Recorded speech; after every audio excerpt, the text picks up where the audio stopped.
Chapter number 13, exercise number 13.5। इसका basic बता रहा हूं आपको। सबसे पहले इसके अंदर हमारे पास आ जाता है मूवमेंट्स। मूवमेंट्स होता क्या है? ये बेसिकली किसी भी डिस्ट्रीब्यूशन के शेप को रिप्रेजेंट करता है और इसके अंदर दो कैरेक्टरिस्टिक हमें पढ़नी होती है, जिसमें एक हम कहते हैं स्क्यूनेस और दूसरी बोलते हैं उसको हम कर्टोसिस। ठीक है, दो चीज आपको पढ़नी है तो लिख लें अपने पास। होता क्या है? A movement is a specific quantitative measure. Movement is a quantitative measure of the shape of frequency distribution, of the shape of frequency distribution.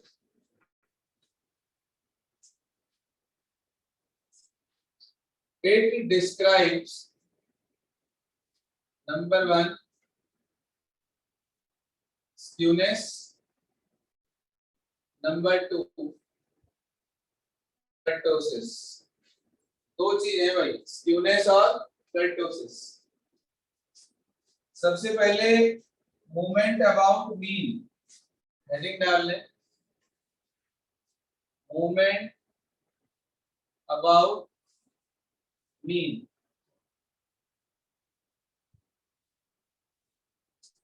Movement about mean को हम सेंट्रल मूवमेंट्स भी कह देते हैं, सेंट्रल मूवमेंट्स भी कह देते हैं। इसके लिए सबसे पहले हमारे पास आता है नंबर 1, हम लेंगे अनग्रुप्ड डेटा। कौन सा डेटा?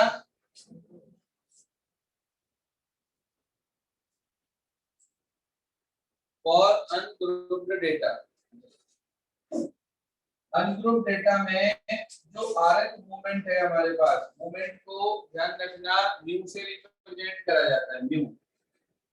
तो म्यू आर का मतलब आरएफ मूवमेंट।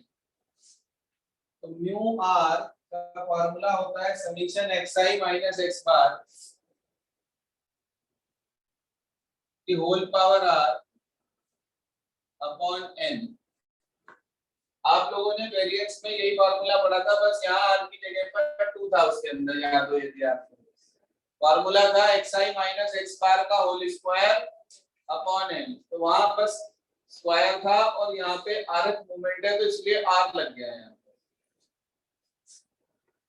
इसके बाद बात आती है हमारे पास मूवमेंट ऑफ ग्रुप्ड डेटा। अगर निकालना हो तो ग्रुप्ड डेटा का मूवमेंट का क्या फॉर्मूला बनेगा? बस fi लग जाएगी इसके अंदर।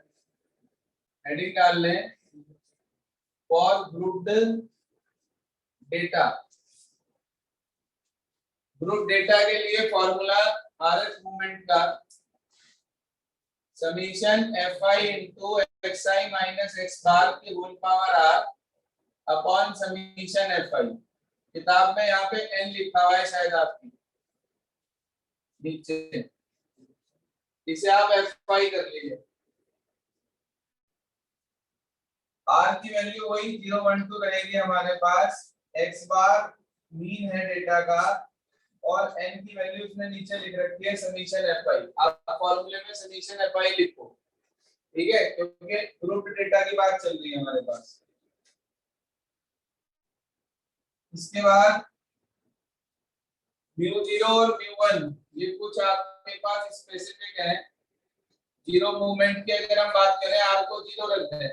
हाँ जी सर, r को अगर हम 0 रखते हैं तो पावर 0 हो गई, यानी कि समीशन fi अपॉन fi बच जाएगा हमारे पास। ध्यान रखना μ0 की वैल्यू 1 होती है और μ1 अगर आपको कैलकुलेट करना है तो μ1 की वैल्यू हमारे पास होती है, डायरेक्ट लिख लें अपने पास 0। ठीक है, ये हमारे पास क्या होता है μ1। जो हमारा μ2 है, अभी मैंने आपको बताया अगर r की जगह पर 2 आ जाए तो वो क्या बन जाता है? अभी तो बताया अगर r की जगह 2 आ जाए तो क्या बन जाता है? वेरिएंस बन जाता है। तो इसका मतलब μ2 जो होगा वो वेरिएंस के इक्वल होगा। लिख लें अपने पास कि μ2 इक्वल्स टू वेरिएंस।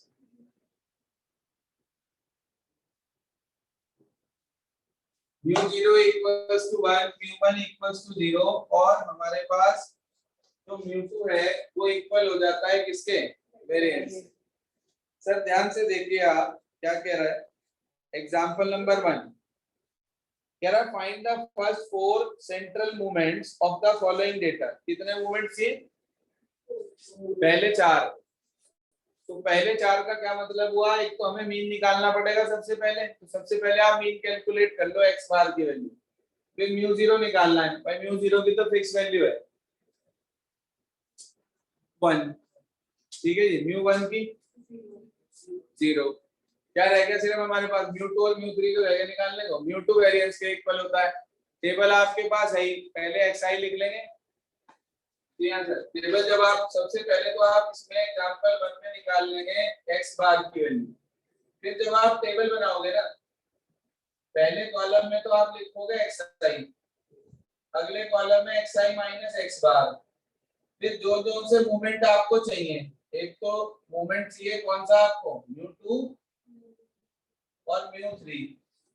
ये आ गया हमारे पास xi माइनस x बार का होल स्क्वायर और ऐसे ही xi माइनस x बार का क्या? होल क्यूब डाल लेंगे। तो ये आपके पास पहले 2 मूवमेंट तो है ही 1 और 0। तीसरा चौथा मूवमेंट यहाँ से निकल जाएगा। भाई यही वाला फार्मूला लगाएंगे एक बार यहाँ। अगर आपको थर्ड मूवमेंट चाहिए, सेकंड मूवमेंट चाहिए तो आप ये लिख देंगे और फोर्थ मूवमेंट चाहिए तो आप उसी तरीके से वो लिख लेंगे। निकाल लेंगे शुरू के 4। यस तो अगले पेज पे निकाल के बता रखे हैं आपको। अच्छा इसने μ0 नहीं कैलकुलेट करा, डायरेक्ट μ1 से ले रखा। फर्स्ट 4 μ1 μ2 μ3 μ4। तो μ4 के लिए पावर 4 वाला और चाहिए होगा। देखो अगले पेज पे टेबल बना रखी, ऐसी बनी हुई टेबल। पहले xi, फिर xi माइनस x बार, फिर स्क्वायर, फिर क्यूब, फिर पावर 4। सबका टोटल निकाल के फार्मूले में रखकर आंसर तैयार कर लेंगे। अगला देखना एग्जांपल 2 क्लियर हो गया। फर्स्ट 4 सेंट्रल मूवमेंट्स निकालने हैं आपको। xi और fi दे रखा है, ग्रुप डेटा है। तो वही पहले मीन निकाल लिया xi fi अपॉन fi करके, फिर xi माइनस x बार। आपको पावर 4 तक निकालना है तो उसका एक बार xi माइनस x बार का स्क्वायर, एक बार क्यूब, एक बार पावर 4। लेकिन ग्रुप्ड है तो fi से तीनों की मल्टीप्लाई करके फिर इनका सम टोटल निकाल लेंगे और फॉर्मूले में पुट करके आपको आंसर मिल जाएगा। कर लेंगे या करके बताऊं? बोलो भाई। सर बता दो सेकंड वाला। कौन से वाला बताऊं? For example 2। एग्जांपल 2। एग्जांपल 2 के अंदर देखो क्या करना है। ग्रुप डेटा वाला है तो आपको 2 चीजें दे रखी हैं। एक आपको दे रखा है xi, एक आपको दे रखा है fi। सबसे पहले आप xi fi निकाल लोगे क्योंकि हमें मीन की आवश्यकता है। इसका सम टोटल निकाल लेंगे और इसका टोटल निकाल लेंगे। मीन आ जाएगा summation xi fi upon summation fi करके निकल जाएगी मीन की वैल्यू। Yes sir. अब अगला कॉलम बनाएंगे xi माइनस x बार, उसके बाद xi माइनस x बार का होल स्क्वायर, उसके बाद xi माइनस x बार का होल क्यूब। इसका क्यूब करते हैं, इसका स्क्वायर, फिर इसका क्यूब और उसके बाद पावर 4।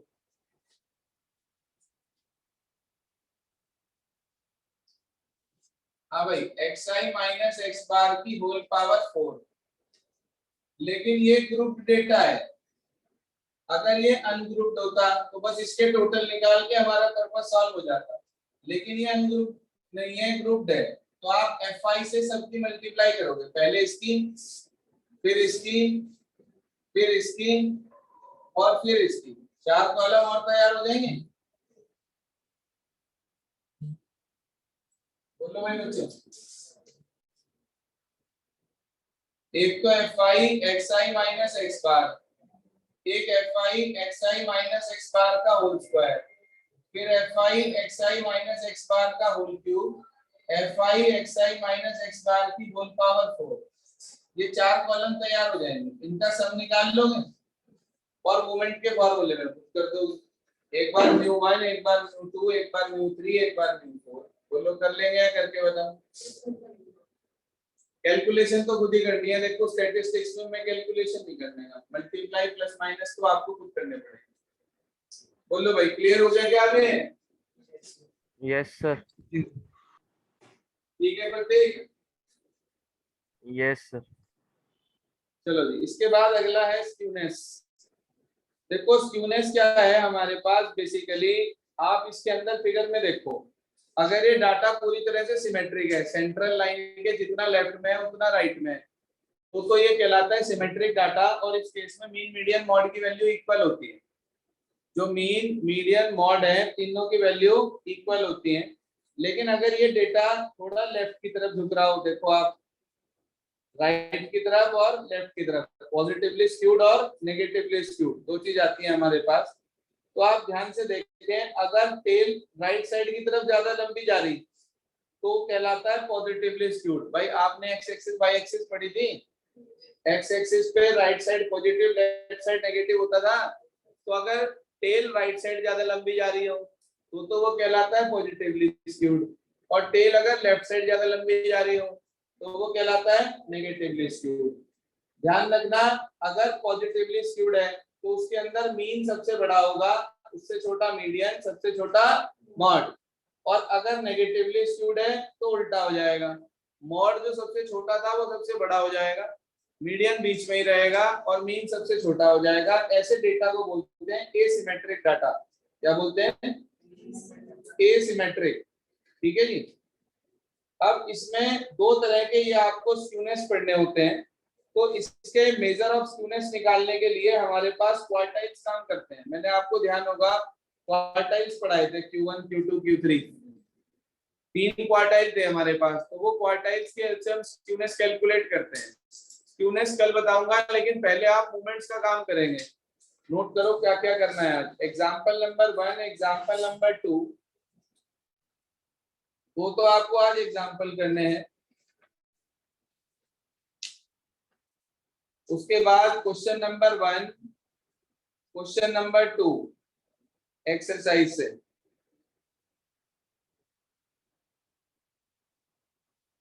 ठीक है जी, ज्यादा नहीं बता रहा हूँ आज। कल ये वाली एक्सरसाइज हम पूरी कर देंगे, स्क्यूनेस और कर्टोसिस वाली।